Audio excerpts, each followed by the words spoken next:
Hello प्यारे बच्चों, कैसे हैं आप सभी।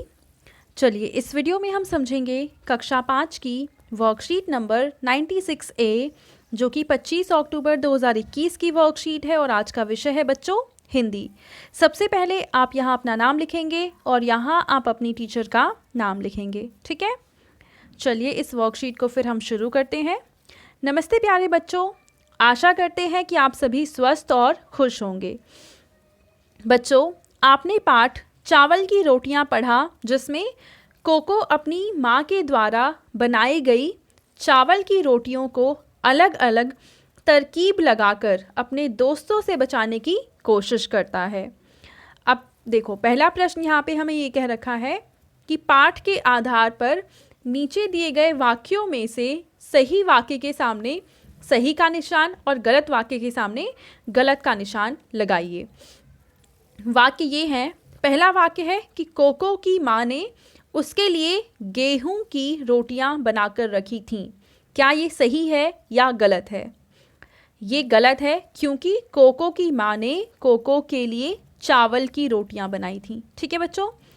दूसरा प्रश्न है कि मिमी केले के 7 पापड़ लाई थी। क्या मिमी केले के 7 पापड़ लाई थी? नहीं, वो सिर्फ 4 पापड़ लेकर आई थी, यानी ये भी गलत है।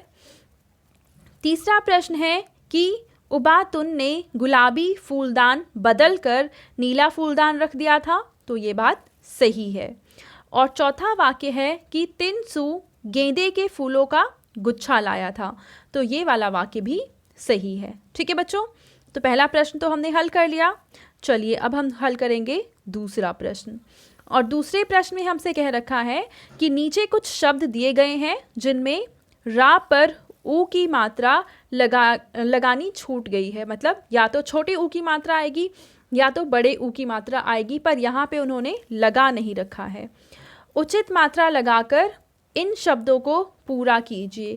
नीचे आपको एक उदाहरण दिया गया है, तो देखिए, अगर रा पे हम छोटे ऊ की मात्रा लगाते हैं तो इस तरीके से लिखेंगे। कैसे लिखेंगे? रा और ऐसे रू। जैसे कि इसका एग्जाम्पल है रुकना और रुपया। लेकिन रा पे हम बड़े ऊ की मात्रा लगाते हैं तो उसको ऐसे लिखेंगे, रा और इस पे बड़े ऊ की मात्रा। ठीक है।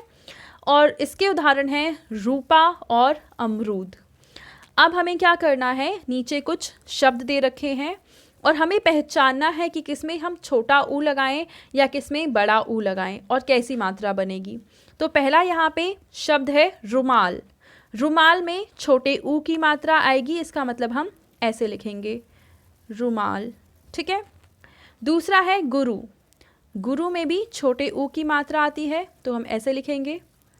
तीसरा है रुई। रुई में बड़े ऊ की मात्रा आती है, तो ऐसा लिखेंगे। तीसरा है रुचि। सॉरी, तीसरा नहीं है, चौथा है, ये है रुचि। रुचि, इसको इंग्लिश में हम कहते हैं इंटरेस्ट, और इसको हम लिखेंगे ऐसे, यानी छोटे ऊ की मात्रा आएगी। उसके बाद है ज़रूर, तो इसमें बड़े ऊ की मात्रा आएगी और इसको हम ऐसे लिखेंगे। ठीक है। और उसके बाद है रूठना, तो रूठना में भी बड़े ऊ की मात्रा आएगी और इसको हम ऐसे लिखेंगे। ठीक है। इसका मतलब पहले, दूसरे और चौथे में तो छोटे ऊ की मात्रा आएगी, जबकि तीसरे में, पांचवे में और छठे में बड़े ऊ की मात्रा हम लिखेंगे। ठीक है बच्चों। चलो अगला प्रश्न हम देखते हैं। अगले प्रश्न में हमसे कह रखा है कि आओ बातचीत करें। प्यारे बच्चों, साथ दिए गए चित्र को ध्यान से देखिए। आपको क्या लगता है कि चित्र में दिख रहे औरत, आदमी और बच्चा क्या बातें कर रहे होंगे? यानी ये तीनों क्या बातें कर रहे होंगे? अनुमान लगाकर उनके संवाद यानी बातचीत को ज़ोर ज़ोर से बोलिए और अपनी कॉपी में लिखिए। तो चलिए इसका आंसर मैं लिखकर फिर आपको दिखाती हूँ। तो यहाँ पे देखिए, औरत बोलती है संभल कर साइकिल चलाना। चलना नहीं, यहाँ पे चलाना, ला पे आ की मात्रा आएगी। ठीक है। तो लड़का बोलता है पापा आप साइकिल पकड़ कर रखना। तो आदमी बोलता है ठीक है बेटा। ये है इनकी आपस की बातचीत। चलिए आगे देखते हैं। अब बच्चों, आपके पेरेंट्स के लिए यहाँ पे सुझाव है कि बच्चों को सहभाजन यानी बंटवारे का महत्व बताते हुए अपनी चीज़ें बांटने के लिए प्रेरित कीजिए। ठीक है। तो बच्चों, आपको कार्यपत्रिका मज़ेदार लगी ना? अब बताइए कि आज आपने क्या नया सीखा। तो बच्चों, ये थी आज की हमारी हिंदी की वर्कशीट एंड आई होप आपको ये वर्कशीट बहुत अच्छे से समझ में आ चुकी होगी। एंड अगर आपको ये वीडियो पसंद आई है तो उसको ज़रूर लाइक करें, अपने फ्रेंड्स के साथ भी शेयर करें और इस चैनल को सब्सक्राइब कर लें। Thank you.